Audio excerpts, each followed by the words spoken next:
Hey everyone, welcome to New Slang. I'm your host Thomas Mooney. This is episode number 74, and this week I am joined by Alabama singer-songwriter Adam Hood. He was in town a few weeks back, playing a show here in Lubbock, and graciously took a little time to come and do this interview with me. We sat in the back patio at Blue Light and for about an hour, I guess, and just kind of had a conversation about music, which, since we did sit outside in the back patio, there was a little bit of a buzz of a transformer that's kind of out in the alleyway. Hope that doesn't bother you too much. I've always dug Adam's songwriting style. I've often characterized it as being down home country, just kind of like a back porch or front porch picking style, just really loose and organic. His latest album, Somewhere in Between, is really no different. It's really earthy and rootsy, and they recorded it in just a few days, so that really added so much to the album's mood and tone.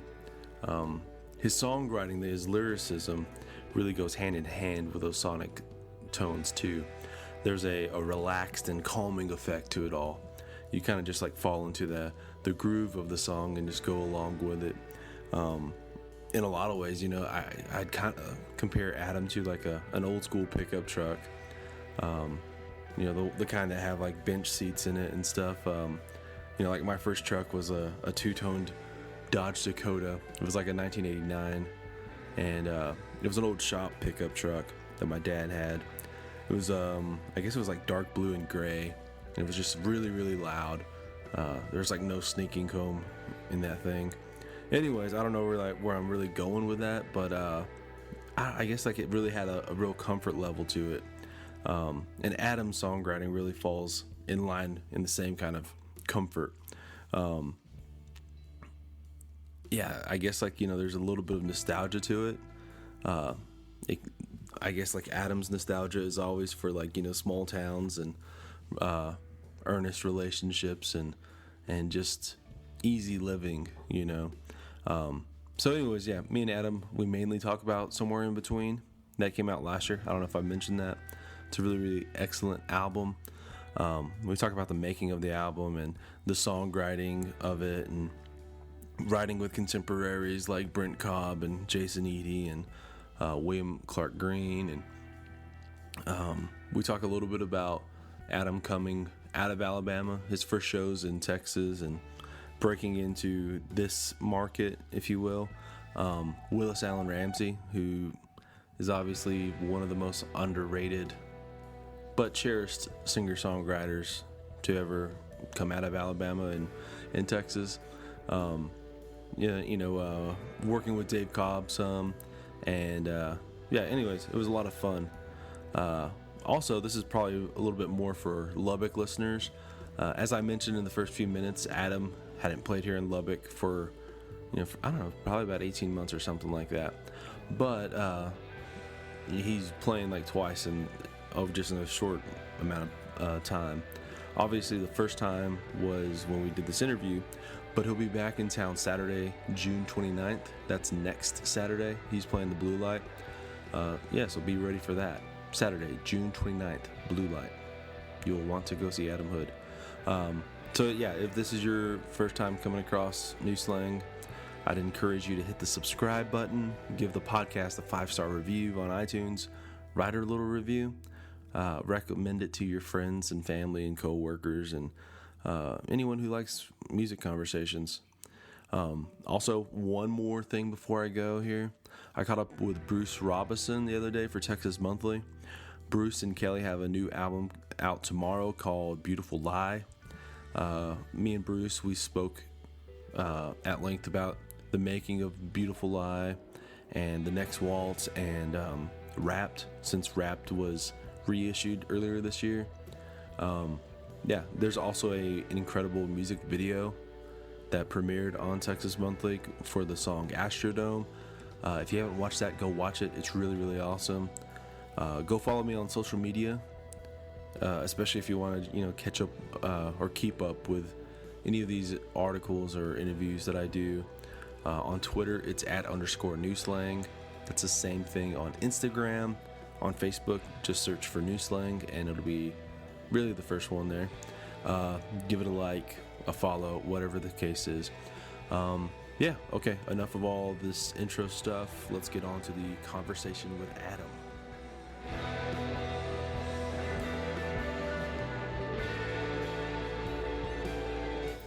So, it's been a minute, since I feel like it's been a minute since you've been up here.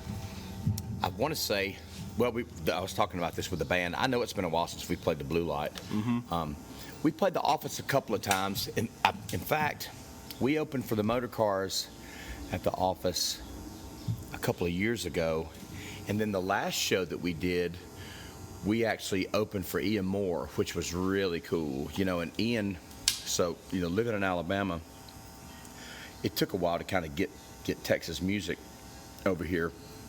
But I saw Ian open up for Skinnerd in Birmingham. Mm-hmm. This was '93, so I was an Ian Moore fan before I was a Ragweed fan or a Jack Ingram fan and stuff like that. Well, that's not true with Jack. I guess Jack was kind of coming over to Alabama.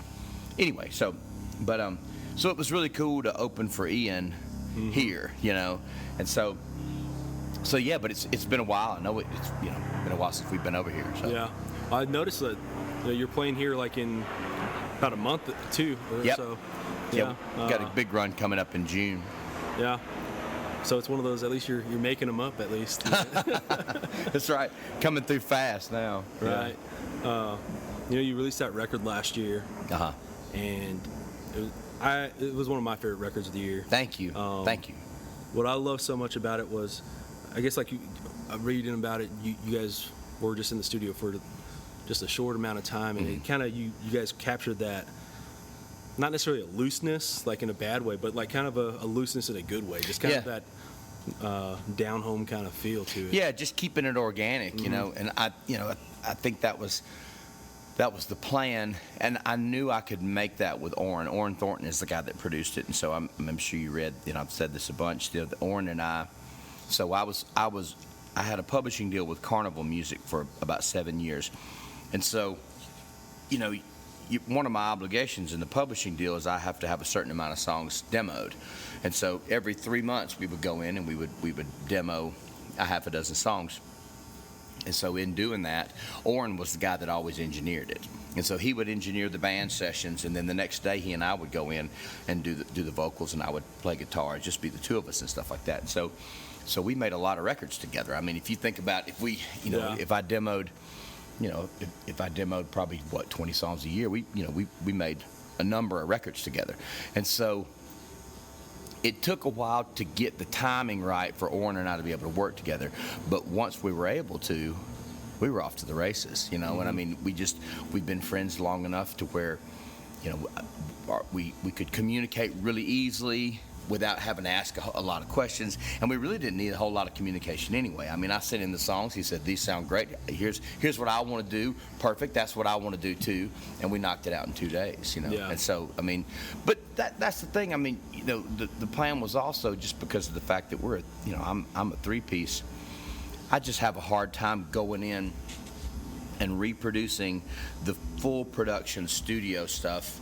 Right. Live, and I knew it was missing, and there, nobody ever said anything to me about it. You know what I mean? Nobody ever said, "Oh, well, there's no pedal steel part when you play," So it wasn't a problem for me. It wasn't a problem for anybody else, but it was just stuff that I knew we were kind of dropping the ball when it came to that, and so.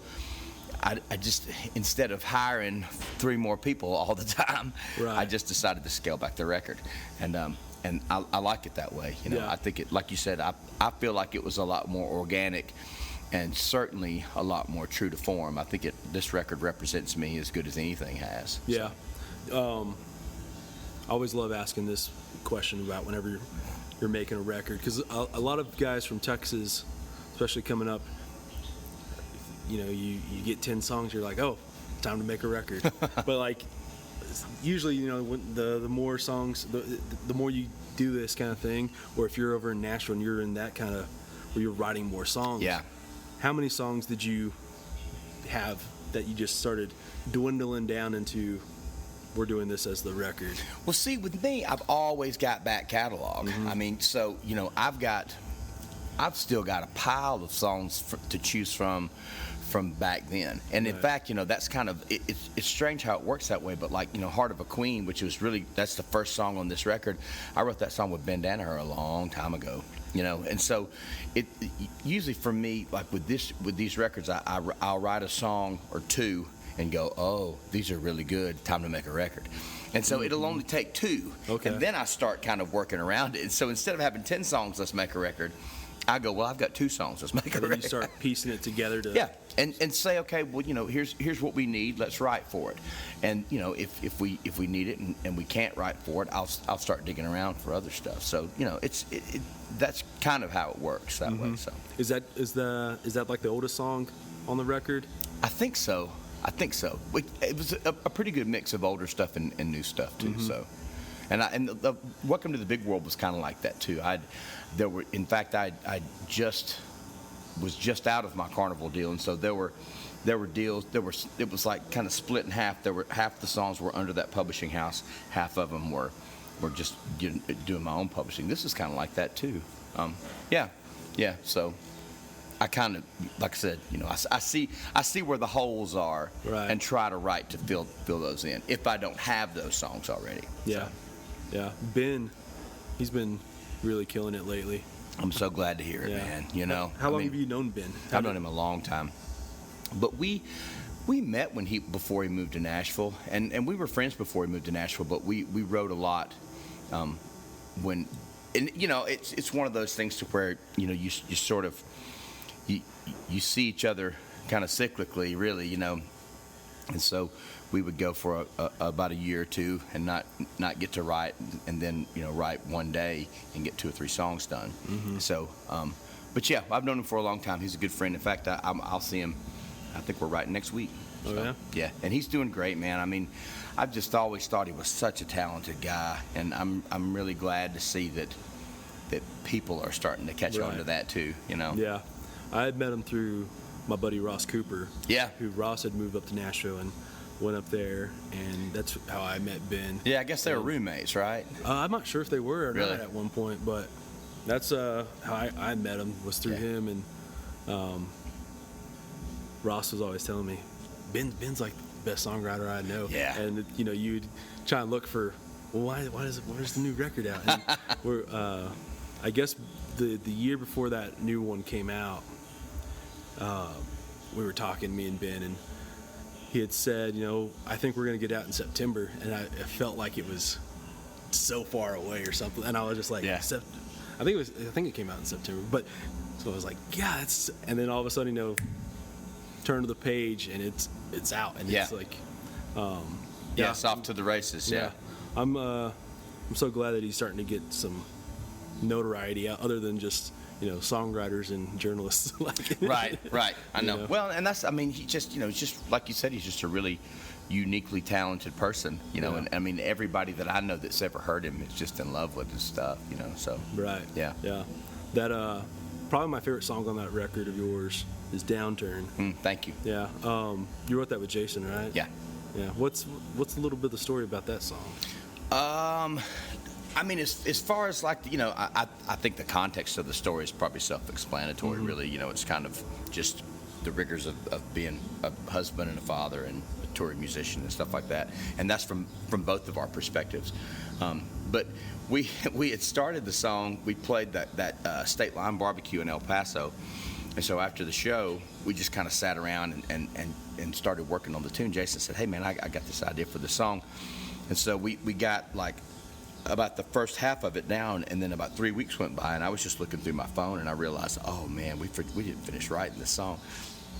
And so I finished some stuff up, and I sent it back to him, and we just kind of went back and forth with the editing on it, and that's really it. But that's kind of how it works with Jason and I, a lot. We really, for the songs we've written, we haven't really spent a lot of time in a room together coming up with stuff, which is good. I like it that way. I like the fact that you can send me something on Wednesday, or I can do the same, and a week can go by, and gives you kind of time to chew on things instead of let's get here at 10. We got to be done by 2. Right. You know, it's just that's not how creativity really works. You know. Yeah, you got it.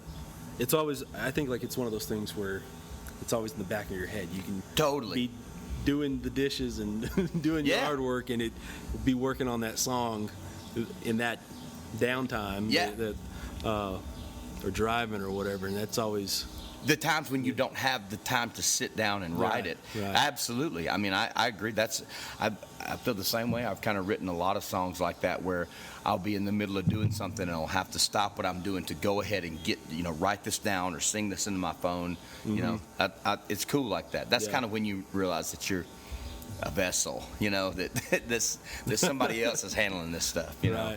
That line, running in circles is better than sinking in sand, is such a good line. Thank you. It's one of my, it's one of those lines where, I'm not, it's one of the songs or the lines that I remember from last year, and I'll probably always think of that's a great line. It's just sticks out so much. I don't know. It's really good. I feel the same way, to be honest with you. Yeah. I'm kind of proud of that one. Yeah. And so that's a 40-year-old's wisdom. Yeah. you know. Do you have the how many of those moments do you have of the writing down something and you go like, oh, that's Man, not many. I'd love to say I had more, but I don't have many, and that's kind of why they're so special to me. In fact, I remember there was. And I hate to keep talking about Carnival, but when there's a wall at Carnival, and there were quotes from your songs, and so they were like, ironically, they gave us the responsibility of picking out our own wisdom, which is completely ironic. And so they were like, pick out a song, and I said, well, how about this line? Nah, I don't like that. Well, how about this line? Well, nah, that's not any good. And so the whole time I was there, I never wrote anything on that wall because I kind of never had anything that was prophetic enough it was more pathetic enough to go on the wall. And so, it's really rare, but that's one of those lines where I would say, okay, I'd put that on any wall, Well, because I think sometimes, you can write something and be really excited about it and be real, this is something really cool. And then that next day, wake up and go, just not be as excited about it, And so I don't know if I didn't know if you had a whole bunch, if you had a little bit of that. I wonder if I feel like that's almost a common occurrence for every writer, that you get equally as uninterested in a song the day after as you are interested in it. I mean, because it happens to everybody, man. Right. I mean, I don't know one person that doesn't wake up in the morning and go, this sucks, and then. But at the same time, a month later, I'll go back to it and go, oh, well, it's way better than I thought it was, And so it just goes to show you, I mean, in the whole, when I was trying to get comfortable with being creative, in the books that I read, everybody would always the biggest advice they would always give is just, finish the project. Just go ahead and, don't criticize yourself too early. Just finish it. And then still don't criticize it. Just take the emotion out of it, and sort of say, okay, what do I like about this? What don't I like about this? Instead of, because everything sucks for a little while. You know what I mean? Right. Until you can kind of remove yourself from it, and then you can get a little bit more objective opinion on it, and then you can start to revise things. You know, so.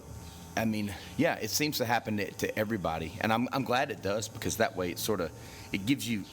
That's how you kind of chisel away at the work. So I've had a couple of chances to be in the room as songs have been written, that kind of thing. That's cool. And one of the things I guess I've noticed is that you have to a lot of these people they give themselves a chance to say something dumb just because you sometimes have to get, you know what I mean? Sometimes, especially if you're in a co-write, you can be afraid or intimidated by that other person, and not at any fault to the other person. You know what I'm saying? It just, but sometimes you just have to allow yourself to say something dumb, just because maybe it's actually levels really the fucking playing great. field. Yeah, exactly. Yeah.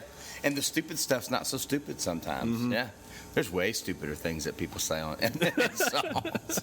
But you're right. You're right. Yeah. I mean, and that's the cool thing. You know, it's sort of that's how your writing relationships are built. Like the people that you're comfortable enough to just throw anything out there are really the people that, I mean, for me, those are the guys that I write with the most. The guys that I'm okay with saying, I don't like that. And I'm okay with them saying to me, nah, that's not good. And Right. and you know what I mean? Because like I've written with people a few times that you're not going to talk them out of any lines. Whatever comes out of my mouth is going to go in the song. And you know, that's a pretty aggressive tactic. But there's guys that are like that, you know. Yeah. And granted, I mean, you know, some of them are like that for good reasons. Some you know, there are guys that just have, man, they've just got a knack for it, you know. I mean, I wrote once with a guy named Jeffrey Steele, and Jeffrey was just, wrote chart-topping hits for a long time.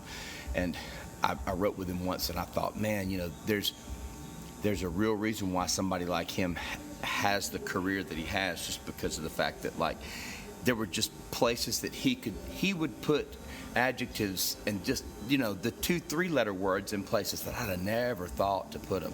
And it's just this brilliant subtlety, you know, and just the simplicity with the language. And so, you know, there's some people that have a knack for that, and those guys kind of deserve to, when they throw the lines out, just write it down. But yeah, I know what you're saying. I'm saying a lot to say a little. So Yeah, well, you know, you do write with a bunch of people, and you're talking about these relationships. How often do you have you know, you come up with an idea and you go like, oh, this is something I want to write with whoever, or do you not even really think about it like that? You just kind of... Yeah, I have my guys, yeah. So Pat McLaughlin's probably my number one guy. Pat is, man, I've written with him for a long time, and he's just a kind of a mentor and a hero of mine. And I mean, we wrote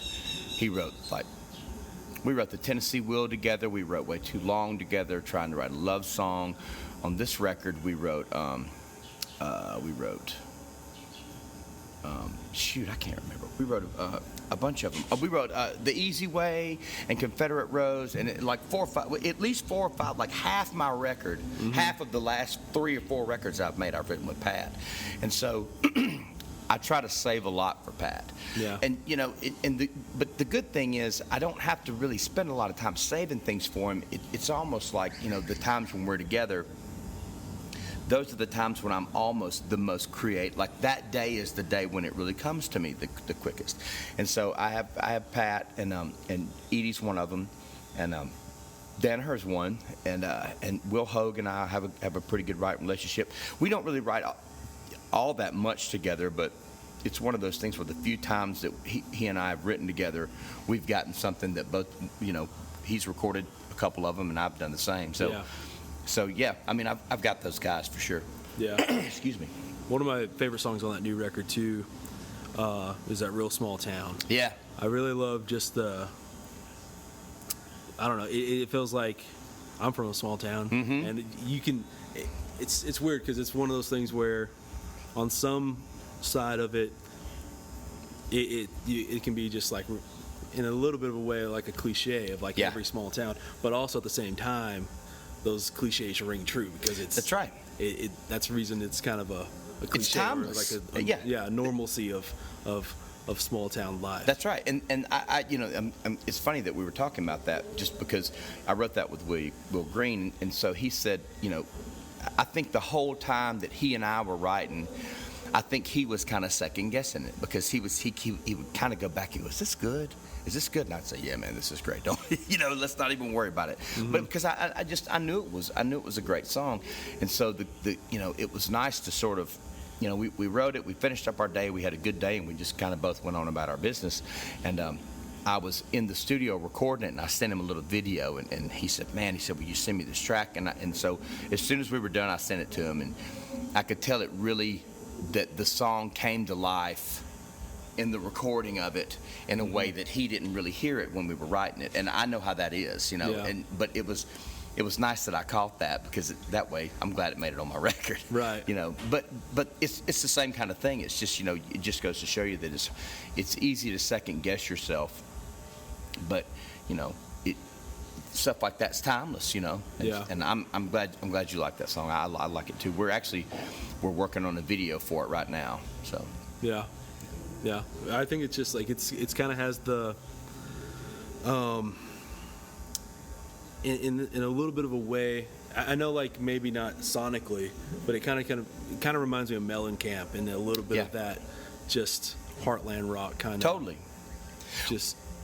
Well, Mellencamp was a voice for those people. You know what I mean? And I say those people. I mean, you know, it's like you said, everybody that comes from a small town. It's kind of like Springsteen was, you know, he was a voice for the, you know, the Jersey community and stuff. And every community and kind of demographic needs a voice, you know. And so, and that's kind of, you know, that demographics kind of where I come from, you know.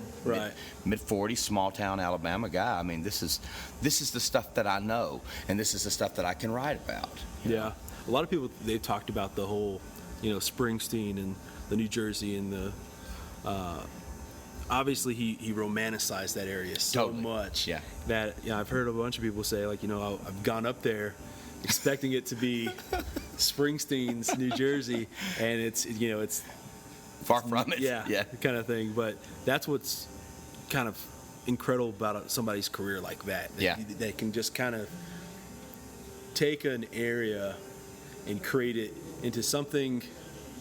I don't know. It's weird because he does romanticize it, but also at the same time can break it down into like an even grimier photograph of what it is. Well, and not only that, I mean, people from the other side of the country can they love it as well. You know what I mean? His picture that he paints of it is painted so well that the world loves it. You know, and that's even cooler. You know, because usually you can sing about stuff that's you know, things that are important to you, and really the only people that you're going to appeal to are people that's important to as well. And so that alienates other people, and in a case like that, it's nice. It kind of gives me hope, you know, because I mean I sing about my kids and stuff like that, you know, and I try not to.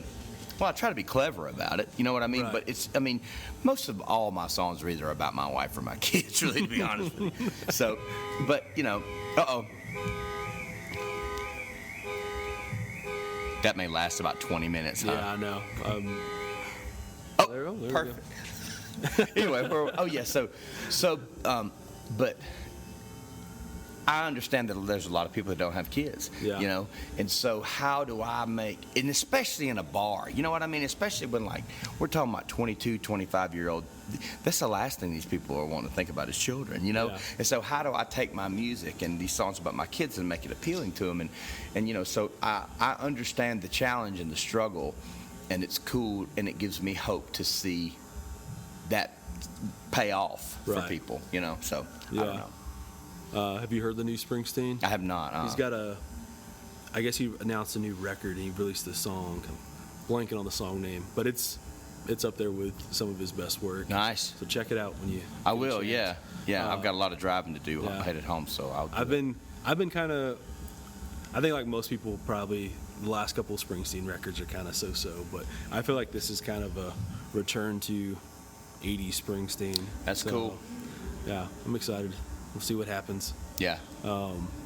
You know, one of the things on this new record too is you do that cut of Willis Allen Ramsey. Mm-hmm. You've been playing that song for a long time. A long time. What made you decide like this is the time to do a cut of it? I've been trying to put it on a record for a long time too. You know, and honestly, it's one of those things where it took me a number of years to work up the nerve. And then after I finally got the nerve and sort of understood how to go about asking for permission, I finally did. Mm-hmm. And once I did, it took a number of years after that. I mean, because I feel like I started asking around the shape of things. And so, but it was, I don't think I actually talked to Willis until after Welcome to the Big World was out. And so, and I was still, you know, pretty apprehensive about putting it on the record because, you know, I know that he hadn't recorded this song, and in talking to his wife and his manager, and you know, before he and I had the conversation, I knew that he was interested, that he was gonna record it. You know what I mean? And so and they were, I think his manager was pretty inquisitive about where did you find this song? You know what I mean? And so I tried to handle it as graciously and humbly as I possibly could. Right.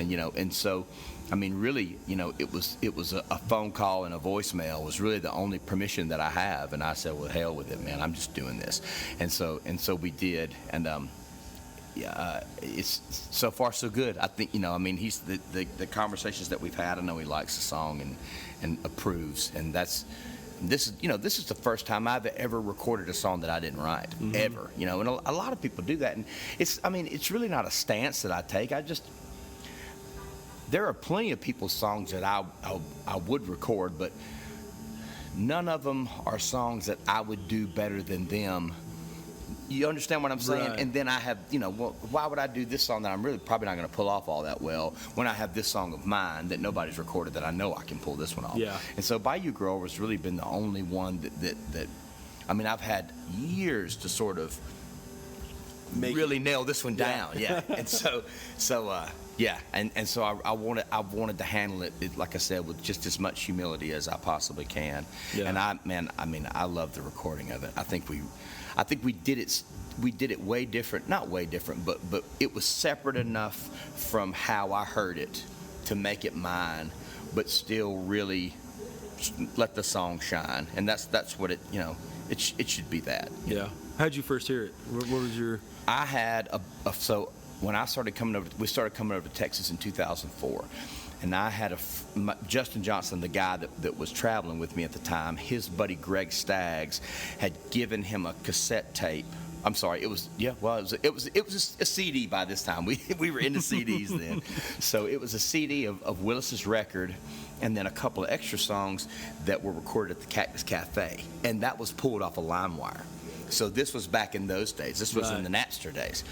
And so like it had that song and it had it just a few different tunes, like I said, it was the record and then 3 or 4 extras from the Cactus Cafe show, and that's where I heard it. And it was Jeff Plankenhorn and Roscoe Beck played on it, and so it was just the 3 of them, and it was really cool, man. And like I said, I heard it and I just thought this is the best song I've ever heard in my life, and still kind of feel that way, Yeah, that record of his is such a. It feels like.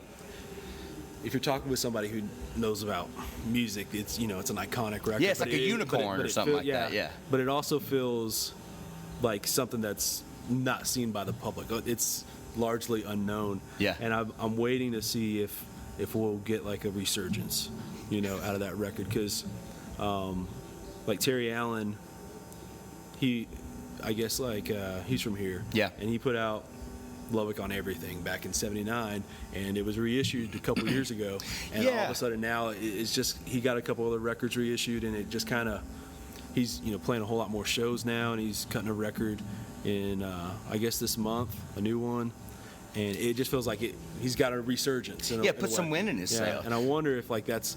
I know Willis is supposed to have something coming out.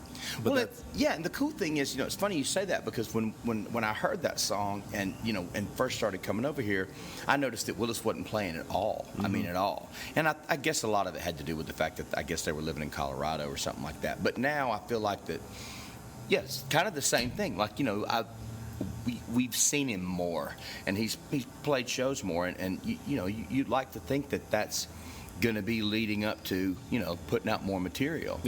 Because I think he and Terry are good examples of the fact that, like, you just they're so creative that I know they're misunderstood by a lot of people, but they're so beloved and so what I mean, that it's just the kind of stuff that, like, the world needs. Those guys, just for the sake of being.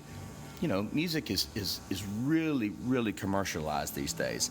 And we don't, there's no balance on that. You know what I mean? Like, it's either really commercialized or you just don't hear it at all. Right. And so I'd like to see the creative stuff a little bit more out there too, to kind of keep a little balance. That's a great, I'm just thinking about the unicorn thing, because it is like a unicorn where, it's considered like a Texas record, but then it does have a very southern swampiness to it that does not feel like it's very rare that you hear something like that in Texas. Well, and with Terry's stuff, like it's all piano driven stuff. Right. You know what I mean? Right. And it's really funny how just a simple difference like that. Just someone that's a piano player as opposed to a guitar player. Same thing with it's no mistake that Delbert and Glenn's records are the things that kind of drive my style. And that was the thing that made those records so cool, is because one of the there's a harmonica player and a piano player at the helm of this stuff, and so it creates this feel that's just totally unique. You know what I mean? And so it's a breath of fresh air, really. Because hell, I'm a guitar player, man. I love guitar playing stuff. My records are guitar driven records. But I also really appreciate records like that are piano-driven records. You're right. You know what I mean? So it's nice to have that difference there. Yeah. A couple years back, Terry, I think it was on the 35-year anniversary. Mm-hmm. Terry played Lubbock on Everything all together at Tech. Yeah, that's cool, man. Had like all like Lloyd Maines and the Maines brothers, like anyone who had played on the record was basically there. Yeah. And Delbert was there too. Him and Robert O'Keen, and I guess I had heard a story from Terry that Delbert had heard Lubbock on Everything and was wanting to do it. I guess he had heard the songs. I don't know the story necessarily. I'm probably messing this up, but it's something about how I guess he had heard Terry's the demos before the record came out, or maybe right when it came out, and it wasn't obviously doing that well, and it wasn't like a major hit or anything, obviously, when it came out, and was wanting to cut the record himself. Oh, he wow, was really? This record, I love this record. Yeah. This is so nobody's heard this yet. Yeah. And I don't know, it's Delbert, he fucking loves Lubbock on Everything too. So. I bet, yeah. It's talking about suiting somebody's style. Yeah. I could really see that. Yeah.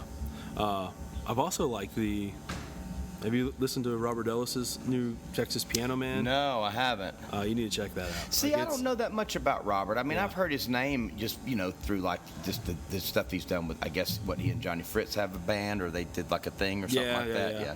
But that's really it. I need to listen to it a little bit more. Well, that record is just, as the title alludes, Texas Piano Man. Yeah. So it's all piano driven, and it's cool. It's something different. Yeah. So. Back on Willis though, I feel like it feels like there should be a tribute record already of that record, or something. I don't know, because yeah.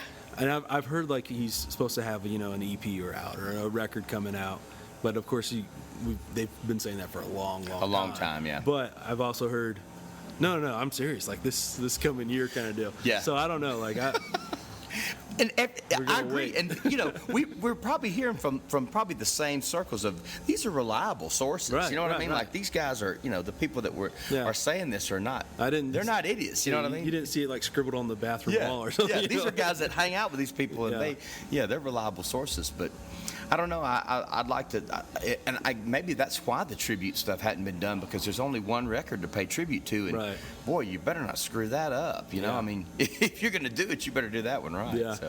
You get 5 people to play each song once, and then pick from there. I don't know. Yep, that's funny. That's a great record, though. Yeah, it is. I have a buddy who, anytime he would see a copy of it on vinyl, he would buy it, no matter the price, because he was just I can always just give it away to a buddy who needs it. Yeah, it's almost like a Texas Country White album. You know what I mean? If you're around here and you're a musician and you don't have that in your record collection, you better go buy it. Yeah. You know what I mean? It's kind of that's where your salt is. Yeah, it's such a great record. Yeah. Over in, I guess what you're signed on with the Dave Cobb thing, right? Yes, correct, with Low Country Sound. Yeah. I couldn't think of the name of it. No, that's fine. What's the? I guess how'd you get involved with that? What? Man, my relationship with Dave is kind of it's interesting. I've known him for a while, and we had a, well, okay, let's see, I'll go back. It's two different things. One of them is Whiskey Myers.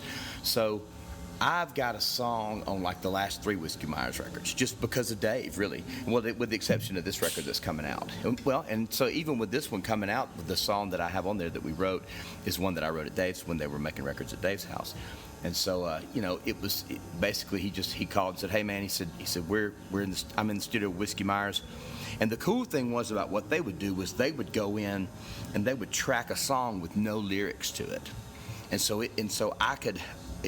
they would make the whole track, and then they'd call me, and guys like me, and I've never written like that before, and it was really fun. It was really fun to say, okay, now you got to put lyrics to something that's completely finished. And so I had a blast, and that was kind of how I met, how I'd met Dave before and we had talked, but that was kind of the beginning of our working relationship. And so when he started Low Country, Brent Cobb, and so Brent and I were on Carnival together, and just, man, Brent's from an hour and a half east of where I grew up. We've just got a lot in common. We've been writing together for a long time, and I think we have a real mutual respect for each other's craft. And so when Dave said, I'm going to start signing some guys, I was one of the guys that Brent told him to sign, and I'm thankful for that. And so that's between Whiskey Myers and between him and Cody and them and Brent is really kind of how I got that deal. Yeah. Has Whiskey Myers always done the records like that? I don't know, because I can't remember who I was talking with. It was like an interview with Whiskey Myers, but it wasn't either of the Codys or what's the bass player's name? Oh Lord, I can't remember. He was talking about how they were going in, and this was right after Early Morning Shakes, and so he was saying how they had a couple of rough ideas for songs, and so that's really, it was something I hadn't really heard anyone doing a record like that. Unless you're like Fleetwood Mac or right, exactly, have the studio time or the Beatles or somebody, but it's an interesting way to approach something. Very much so. Yeah. And it knowing that, and I don't know if they did the whole record like that, but I know there were more tracks than they had that were all the music was written than they had. You know what I'm saying? Right. For at least the 2 records that I was in there on. Yeah. So there was, it's really neat, and it sort of explains kind of, you can tell as a group they're real tight, and there's even when there's guitar improvisations, everything's really there are parts there, right. and it sort of explains why there's parts there, because it's obvious that they've written these riffs and they've written these parts and these movements in these songs before they really wrote the licks, before they really wrote the lyrics. So that's neat, man. And it you don't really, especially with bands that kind of, well, they're not jam bands, but more like southern rockish bands. Right. You really see kind of, it's a free-for-all in a lot of ways, and that's cool, but that gets boring after a while. You know what I mean? It still has to, there needs to be music in all of it. Even, I heard Greg Allman say that too. He said, the thing that keeps us different from bands that jam, he said, is we have landmarks. He said, there are movements in these songs where, we all go there together from A to B to C to D, Yeah. So I think that's a pretty cool method. Yeah. I saw them, I guess most people, when they see Whiskey Myers, it's the full band. Mm-hmm. Honestly, one of the best performances I've seen of them was Stapleton was playing here 2 years ago, and the Quaker City Nighthawks were going to open, and they, their van broke down or something on the way over. Oh, wow. And Whiskey Myers was playing Wild West, I think. Uh-huh. And they came in and played that opening set, and it was a broke down set of just acoustic guitar and just a snare drum and maybe a tambourine or something, and I think they had a mandolin or something, or maybe a dobro or some shit, and it was just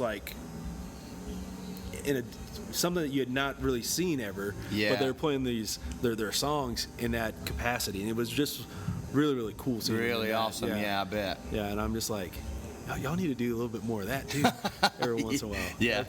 Which is rare for them, but yeah. It really brings a whole new light. I mean, that's you always hear people say that that's really the test of not just talent, but it's a test of musicianship, when you can really strip down all the smoke and the lights and the theatrics and say, all right, sit down and entertain me. You know what I mean? And when people can do that, you've made a fan. Mm-hmm. So. Yeah, for sure. Yeah, I think that's about all. I could probably talk your ear off for another hour, but if you're good, I'm good. I'm good. Yeah. Well, man, I appreciate you reaching out to me about this. I'm a fan of what you do. And well, thank you. Yeah. I like these informal things, and